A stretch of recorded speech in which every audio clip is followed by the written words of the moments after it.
Boa noite a todos. Opa, não vai ficar bravo comigo não, já estou aqui. O microfone está funcionando. Em nome de todos, eu vou pedir desculpa a vocês pelo nosso projetor. Aqueles que já tiveram oportunidade de assistir o PowerPoint, que com muito carinho a gente monta diferentemente para cada estudo,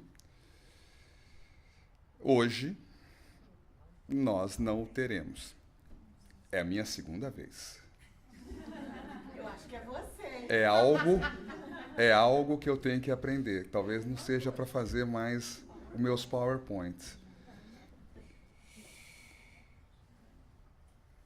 E o PowerPoint sempre prepara, né, para introduzir isso tudo com a nossa amiga, né, que comanda o teatro. Eu terei que fazer de outra forma. O estudo da noite de hoje se refere a uma passagem que Jesus trouxe para nós durante o Sermão da Montanha. Aqui vale a gente abrir um parênteses que Mahatma Gandhi disse certa vez que, se porventura todos os livros de todas as bibliotecas do mundo todo fossem queimados, mas que o Sermão da Montanha permanecesse, nem tudo estaria perdido. Pelo conteúdo do Sermão da Montanha.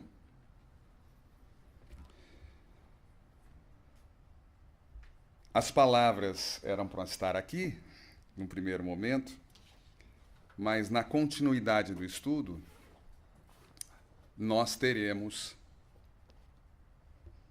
a leitura dessas palavras com vocês, tá bom? E nós estaremos falando hoje sobre a porta estreita a que Jesus se refere. E no capítulo 18 do Evangelho segundo o Espiritismo, capítulo esse, muitos são os chamados e poucos escolhidos, trata exatamente sobre esse tema. Esse capítulo trata do que nós chamamos de consciência desperta, onde Jesus nos alerta, nos chama a atenção, criando uma advertência que nós devemos prestar atenção.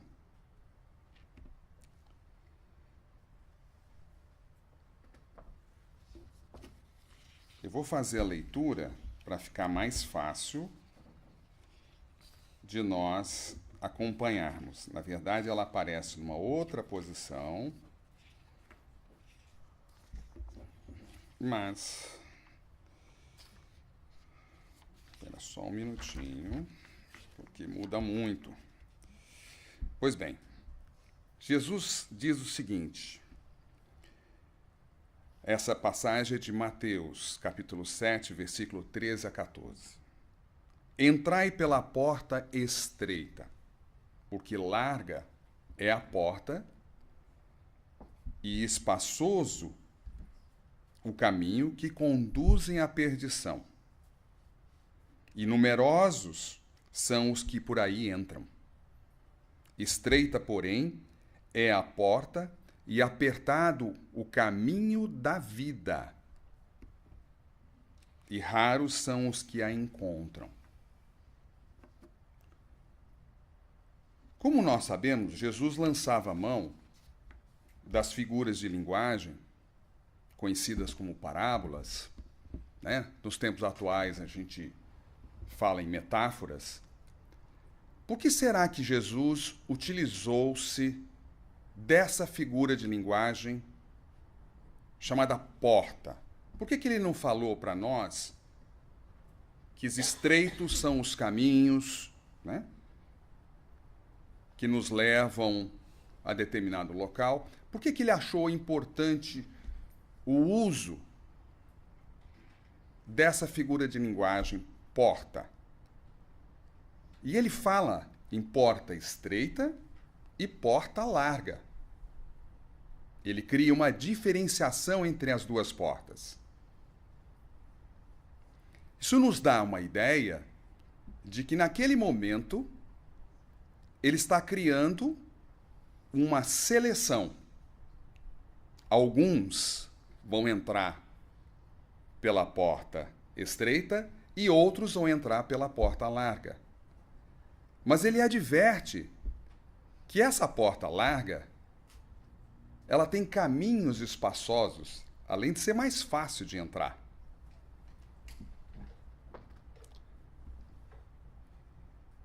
Então, nos dá a clara imagem que há um critério para que nós escolhamos o caminho correto. Vocês concordam comigo? Então vamos lá. Se não concordar também, já não tem projetor, né, dona Lisete? A gente para por aqui e segue com o encerramento. E por que será porta? Eu tinha uma imagem aqui de um corredor, agora lançando mão do teatro, né? Vamos imaginar um corredor cheio de portas. Esse corredor cheio de portas representa a nossa jornada evolutiva. Quando nós temos portas à nossa disposição, o que a gente faz? Me ajuda. A gente ou entra ou sai. Pois bem, se essas palavras foram ditas por Jesus no Sermão da Montanha, essa figura de linguagem tem uma importância muito grande para nós. No momento em que nós escolhemos uma porta ou a outra, essa porta também pode estar claramente representando o quê? Já ouvi alguma coisinha aí. As escolhas. E nós fomos abençoados com o livre-arbítrio. Quantos estão aqui tendo o primeiro contato com a doutrina espírita, vamos dizer, que não seja a primeira vez, mas que seja uma das primeiras vezes, só para eu saber a maneira como a gente vai conduzir para ficar mais fácil. Então nós temos um companheiro, tá, que está tendo esse primeiro contato com a doutrina. Então, você vai ouvir diversas vezes a gente falando do livre-arbítrio. Eu acabei de falar que é uma bênção. Então, essa história de destino marcado e definido é balela? Não. Porque nós mesmos, no plano espiritual, traçamos um caminho, criamos um roteiro para que nós pudéssemos, aí que nós vamos ver lá para frente, resgatar algo que a gente deixou de fazer numa existência passada. Então a porta agora já tem para nós a clara noção de que Jesus falava das nossas escolhas.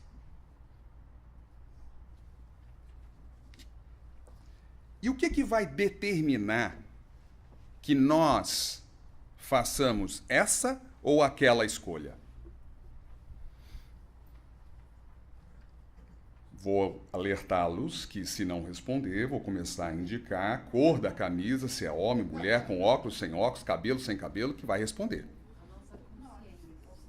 Ó, já tem uma resposta aqui. A nossa consciência. Tá, o livre-arbítrio é a nossa escolha. O que eu estou querendo conduzir, para que a gente siga nosso roteiro, é o seguinte. Para que nós tomemos essa ou aquela decisão, tem uma variante muito importante,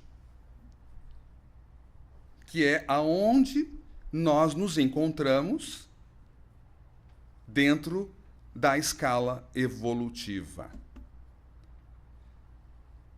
Alguns estão numa posição, outros em outra. E, exatamente por nos encontrarmos em distintas posições, nós vamos ter decisões diferentes.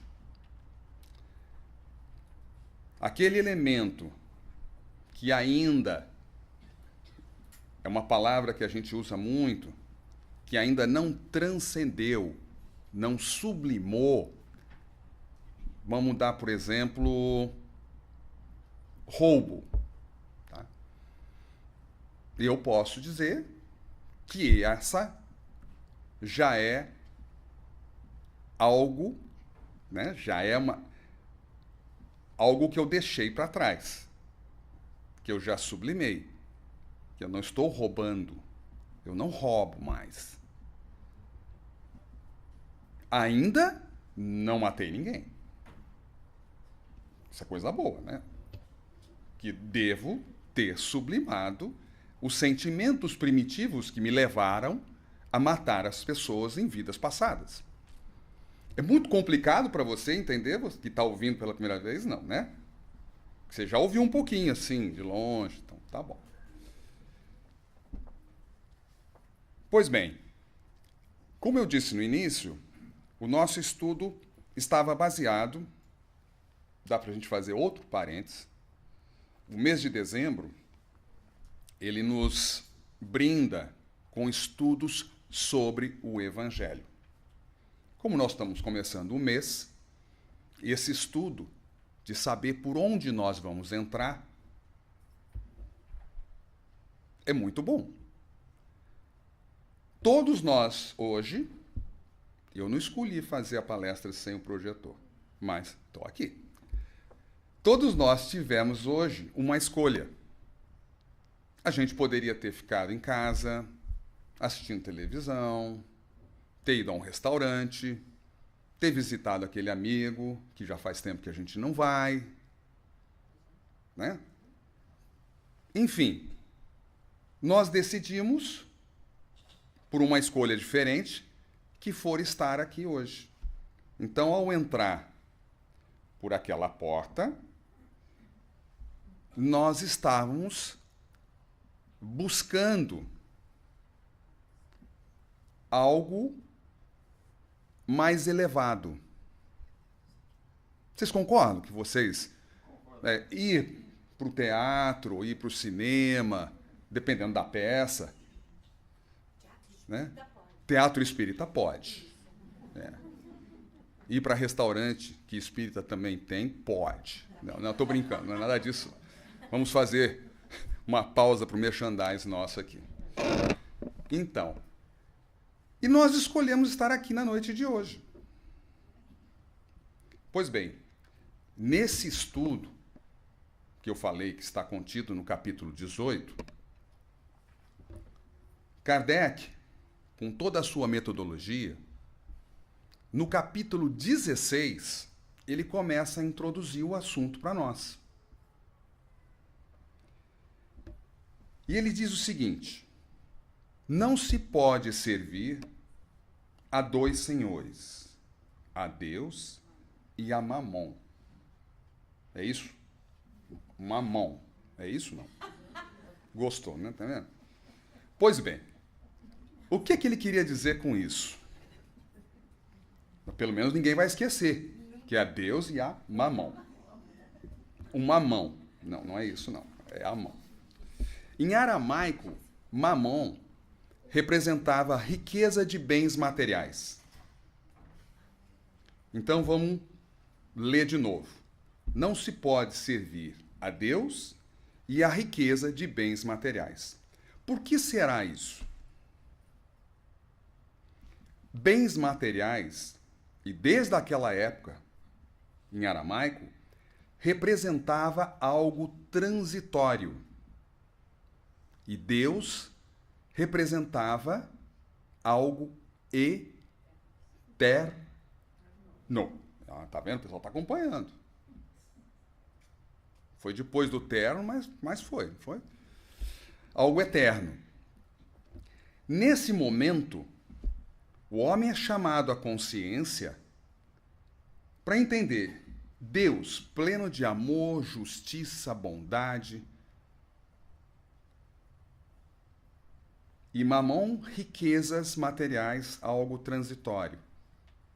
É o momento em que nós vamos ter que decidir, fazer uma escolha, se nós queremos ser ou ter. Alguém me ajuda na grande diferença entre ser ou ter? Eu sou hoje o Carlos. Eu sou o Carlos. No momento que eu desencarnar, eu continuo o Carlos. A essência minha vai continuar da minha última existência. Então eu tenho uma camisa listrada, cor sim, cor não, vocês estão vendo aqui, que eu tenho. Isso é um bem transitório, passageiro. Então, nós devemos escolher se nós queremos ser ou se nós queremos ter. Mas Jesus foi muito claro no Sermão da Montanha.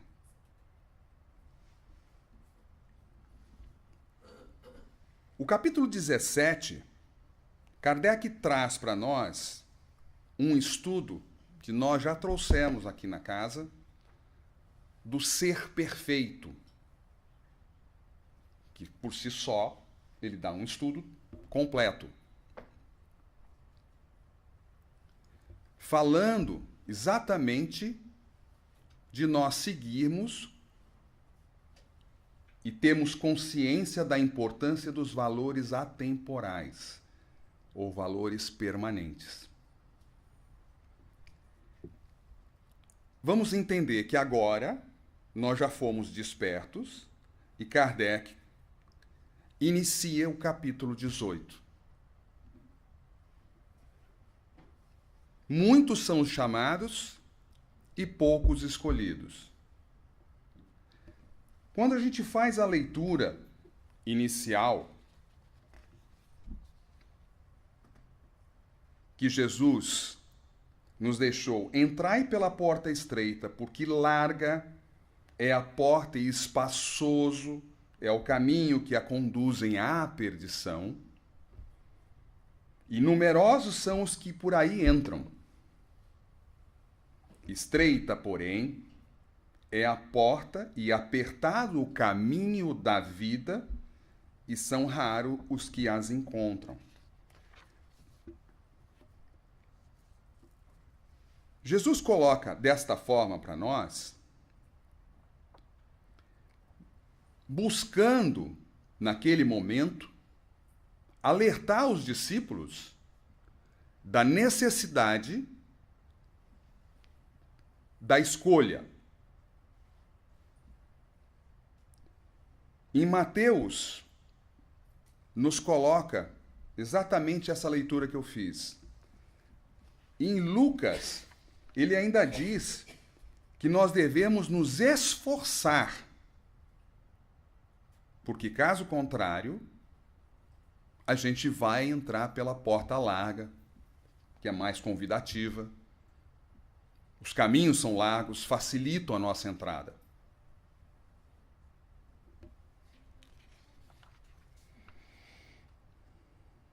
Mas em João, Jesus completa e diz o seguinte, capítulo 10, versículo 9. Eu sou a porta. Ficou alguma dúvida? Qual é o caminho que nós devemos seguir? Se alguém entrar por mim, salvar-se-á. E entrará e sairá e encontrará as pastagens.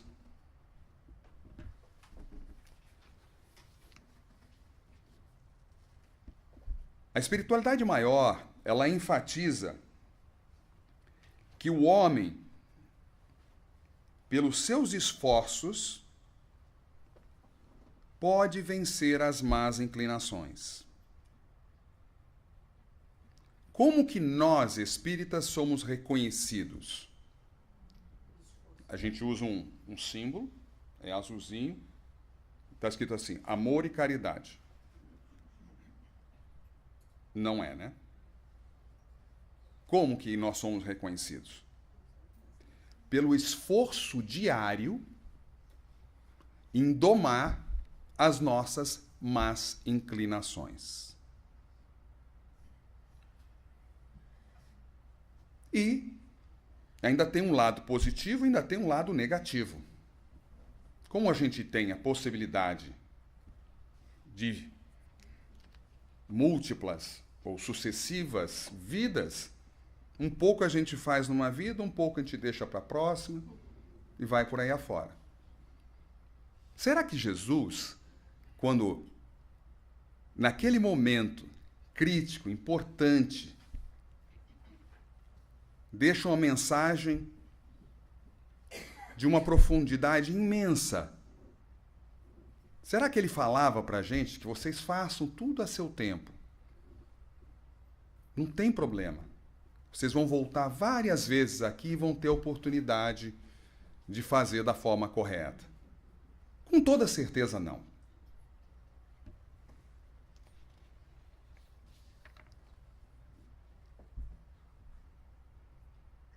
Nós tínhamos um gráfico aonde a gente mostrava na parte de cima do gráfico uma seta com a palavra caminho. Como nós estamos acompanhando o estudo, seria fácil, e agora o teatro está me ajudando, né? Vocês estão vendo, a seta está lá em cima, e à direita vocês veem a palavra caminho. Ali representa o quê? Uma escolha que nós temos que fazer naquele momento. Essa escolha depende de quê? Eu já falei. Depende de quê? Que silêncio. Então vamos passar para a fase 2, onde a gente indica você com a camisa... ela mesmo, camisa xadrez, vermelha e preta. Não, não é isso não. Brincadeira. De acordo com o nosso nível evolutivo, de acordo com os nossos valores morais, os valores intelectuais também vão ser fatores determinantes se a gente vai escolher A ou B. Nesse momento, nós temos uma nova seta direcionando para o enfrentamento. É a hora que a gente se depara com uma nova situação, algum novo problema. E ali, nós temos que trabalhar as nossas más inclinações, que são simplesmente as nossas... Estava aqui embaixo agora, tá? Já saiu a primeira seta, a segunda, estamos na terceira aqui. E aqui embaixo estava escrito assim, imperfeições. Pois bem, cientes da necessidade de nos aperfeiçoarmos, de nós nos esforçarmos para domar essas más inclinações ou as nossas imperfeições, vamos dizer que nós passamos por essa fase e a gente sublimou deixou para trás, transcendeu, e a gente atingiu o quê? Um degrau, gostei. Lá não tinha degrau, era uma outra seta, que levava a um novo patamar na nossa evolução espiritual. E aí acabou? Não. Porque a outra seta levava para a palavra dificuldades, que vão levar a gente a ter que escolher um caminho, vai fazer o enfrentamento, vamos deparar com a necessidade de trabalhar nossas imperfeições, que vão nos levar a um novo patamar evolutivo, e que isso não para. Dentro, eu tinha um retângulo que tinha a palavra reencarnação. Está aí um esquema muito simples tratando do porquê da reencarnação. Mas naquele momento, o nosso PowerPoint entrava na função fade e trocava só aquela palavrinha. Os mais atentos iam ler. Quando a gente faz isso tudo, todo esse gráfico, constantemente, nós, não é ninguém faz por nós. Nós estamos trabalhando a nossa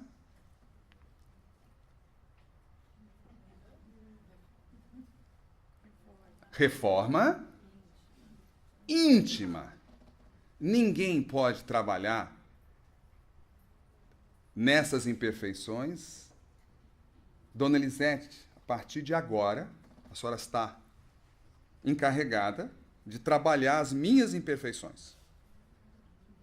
Assim que eu ficar perfeito, a senhora me avisa, eu desencarno e não tem problema. Não funciona dessa forma. Nós somos os responsáveis em domar as nossas imperfeições. Então, nessa hora, o quadradinho mostraria para nós da necessidade da nossa reforma íntima. É a única maneira para que nós possamos evoluir, ser uma pessoa melhor amanhã do que nós fomos hoje. Santo Agostinho alertava para algo que ele sempre fez. Ao deitar a cabeça no travesseiro, ele refletia sobre o que ele tinha feito naquele dia. O que ele poderia ter feito melhor? O que ele poderia ter dito? O que ele poderia não ter dito para ser uma pessoa melhor? E, no fundo, a gente não tem que escolher a porta estreita, a porta larga, só em momentos críticos da nossa vida. É no dia a dia. E nós temos que agradecer. As oportunidades são imensas. No momento que eu recebi uma ligação, na segunda-feira pela manhã, e eu decidi falar sim, era uma escolha minha. Poderia não ter sido. O que eu deixei de fazer? O que eu fiz de bom? Então, nós devemos refletir e trabalhar o nosso interior.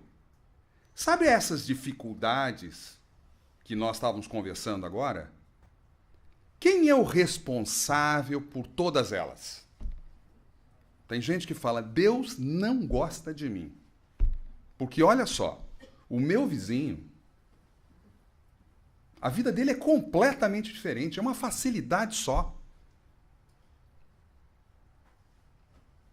Quem é o responsável pelas nossas dificuldades? Somos nós mesmos. Nós criamos essas dificuldades porque nós fomos criados iguais e bons, perfeitos, ingênuos, mas perfeitos. E nós fomos tomando decisões diferentes que fizeram vocês virarem santos e estarem todos hoje aqui. Verdade ou mentira?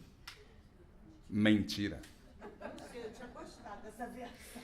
Porque a versão santos, aqui não estaríamos. A não ser os nossos amigos da diretoria espiritual, que está presente, nos ajudando nos trabalhos. Que estão numa condição evolutiva superior à nossa e não precisam estar vivenciando a experiência na carne.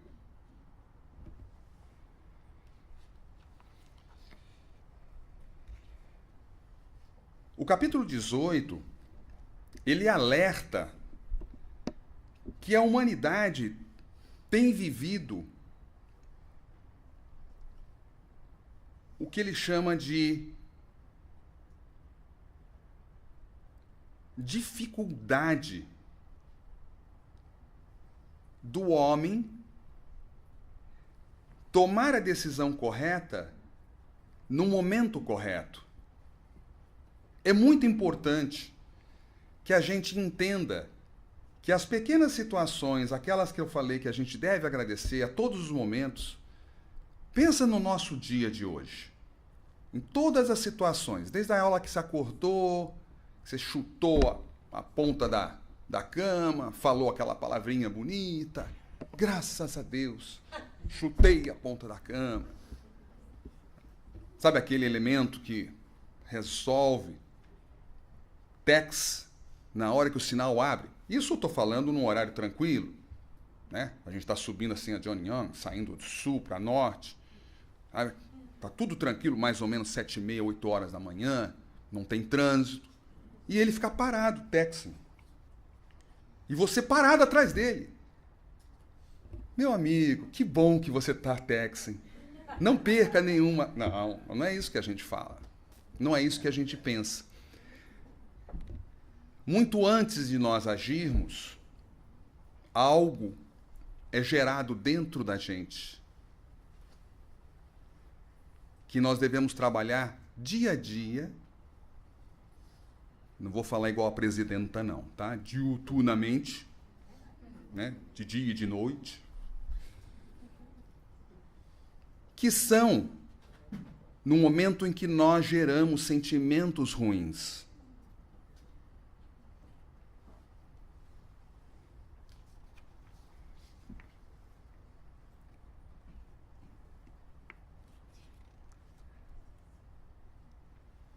Do lado direito, uma figura de um domador.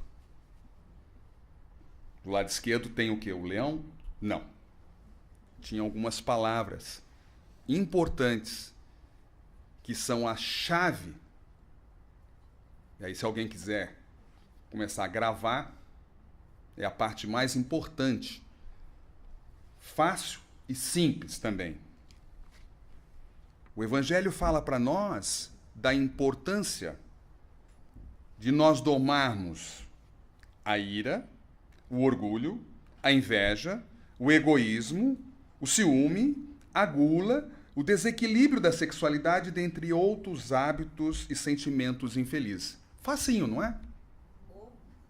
Pensa bem. Tem alguém aqui que é orgulhoso? Pode ser que não seja tão orgulhoso quanto eu. Ciumento. Está chegando agora as festas de Natal, vai comer, né, de forma educadíssima. Então, a chave é exatamente o momento em que nós começamos a dominar, evitando que essas imperfeições nos dominem. Vamos pensar na ira. Sabe aquele dia? Tem uma passagem que fala de uma criança, né, que acaba sofrendo uma consequência muito séria por parte do pai, do próprio pai, quando ele escreve, ele arranha, né? Ele arranha o carro do pai, não é isso mesmo? E ele só fica sabendo que era uma mensagem de amor do filho para o pai. Durante aquele dia todo, a ira dominou o dia dele. Então, no momento em que nós começamos a dominar e não ser dominados mais, relembrando, ira, orgulho, inveja, egoísmo, ciúme, gula, dentre outros, nós estamos no caminho certo. Jesus alerta ainda da possibilidade de nós nos desviarmos do caminho, seguindo os chamados falsos profetas. Guardai-vos dos falsos profetas, eles vêm a vós disfarçados de ovelhas, mas dentro são lobos arrebatadores.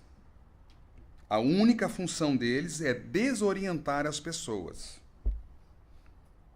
Pelos frutos os conhecereis. Colhem-se porventura uvas dos espinhos e figos dos abrolhos?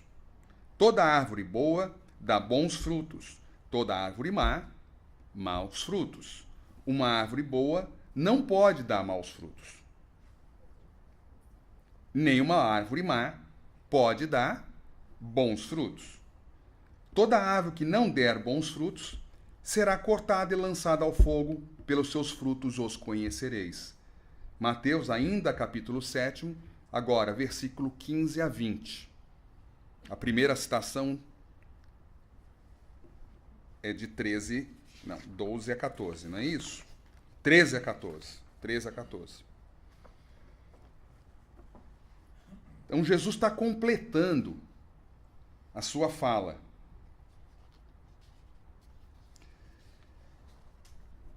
Nós tínhamos agora um caminho verde, lindo, maravilhoso, e a gente estaria relembrando aqui os compromissos que nós assumimos no plano espiritual. Mas, infelizmente, esse caminho retilíneo que a gente traça, a gente esquece. E a gente se desvia deles. Então, nós temos o dever de buscar a orientação correta. E em João, Jesus disse o quê? Eu sou a porta. Então você não precisa reconhecer nos falsos profetas nenhum desvio do seu caminho.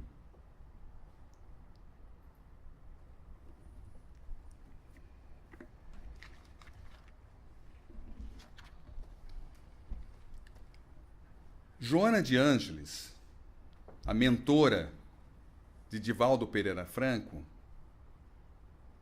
numa de suas vidas, ela foi Joana de Cusa e ela conviveu com Jesus.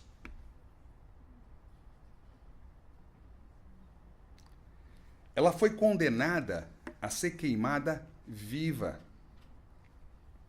porque era seguidora do Cristo e porque se negou a renegar a fé dela.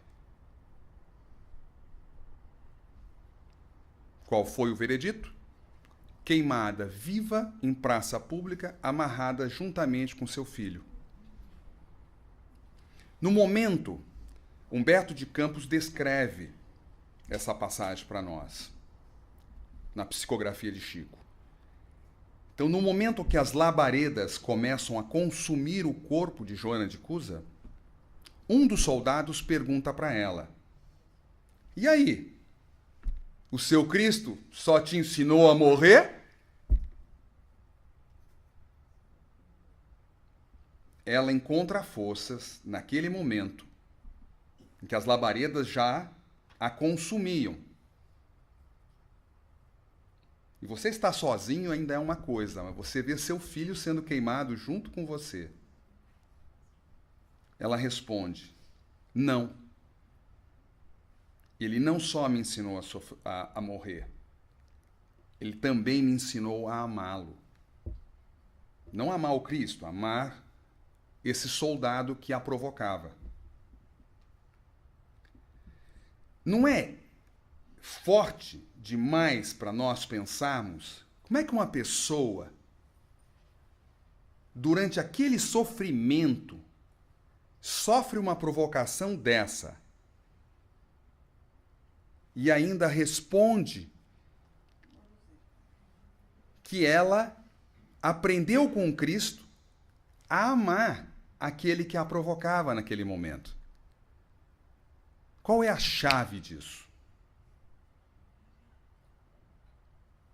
Joana de Cusa, naquela existência que teve a possibilidade de conviver com Cristo, já era um espírito bom, um espírito elevado.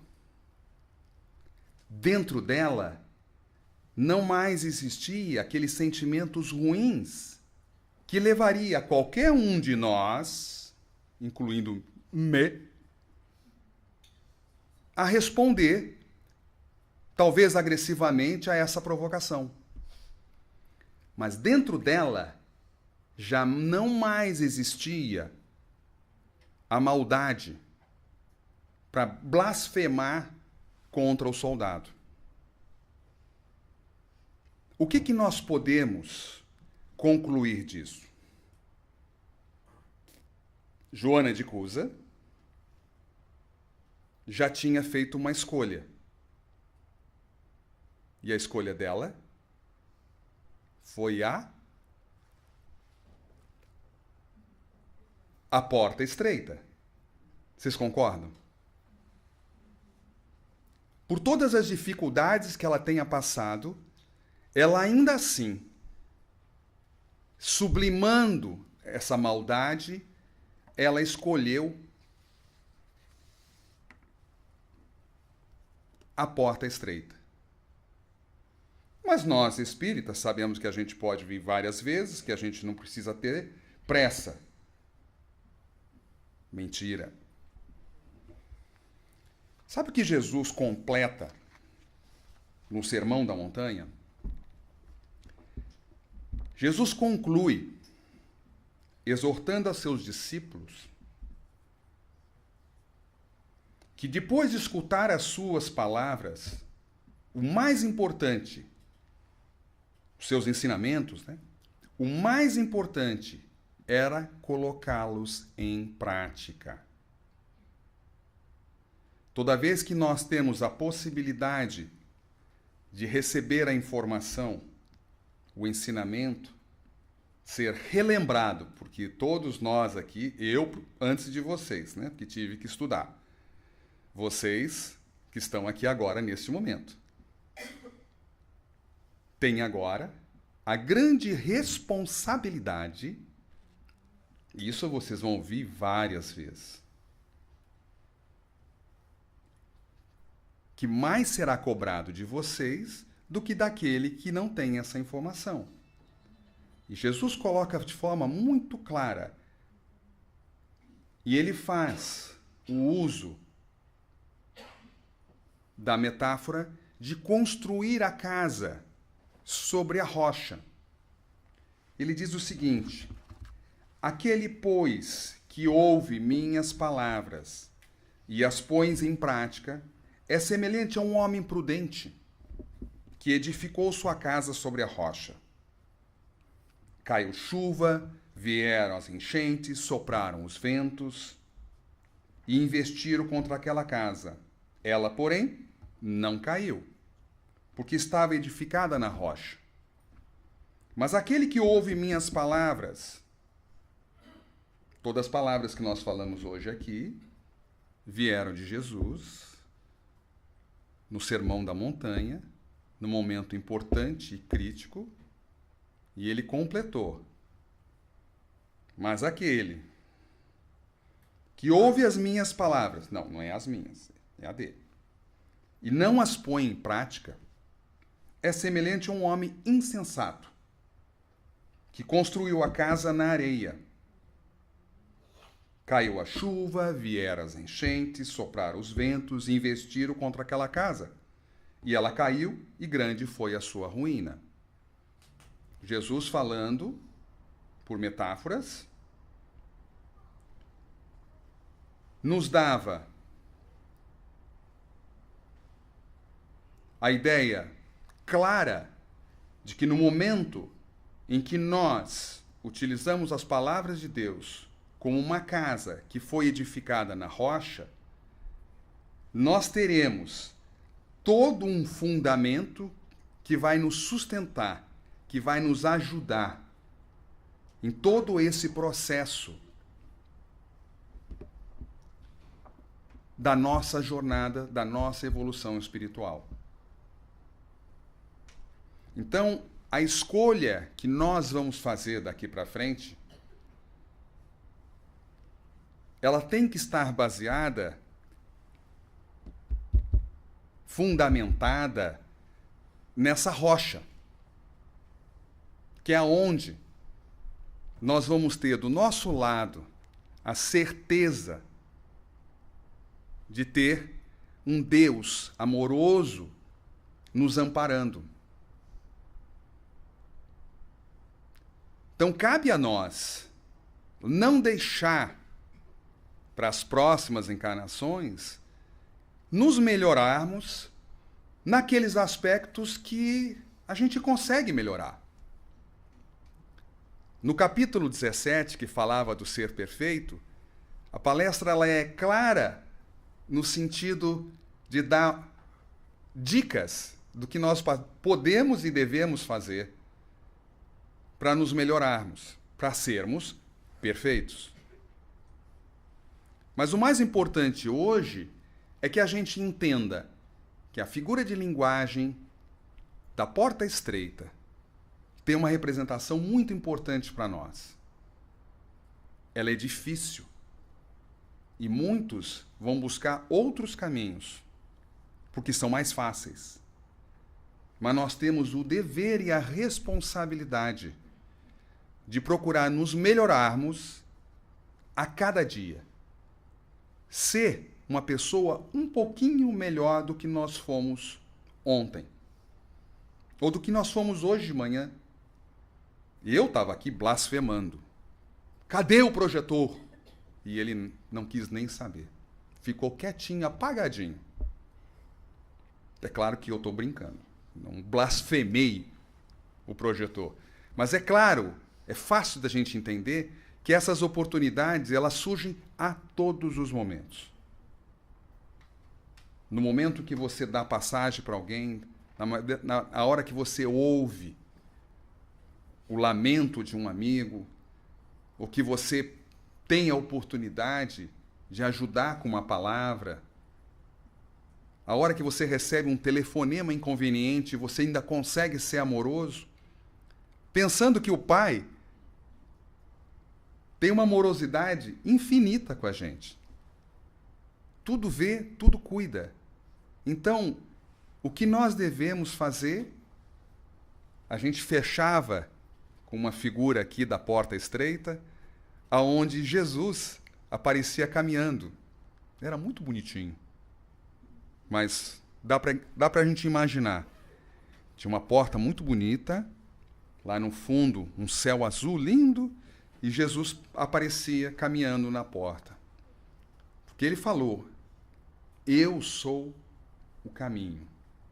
Então toda vez que a gente não souber como agir, é só pensar no ensinamento difícil que ele deixou para a gente. Muito longo, e às vezes é difícil de a gente lembrar. Um tal de lei do amor. Ele só pediu que a gente amasse.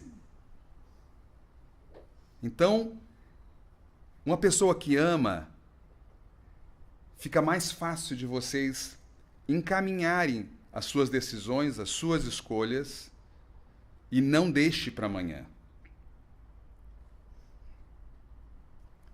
Eu agradeço pela oportunidade que a casa me deu, novamente, de estar aqui com vocês.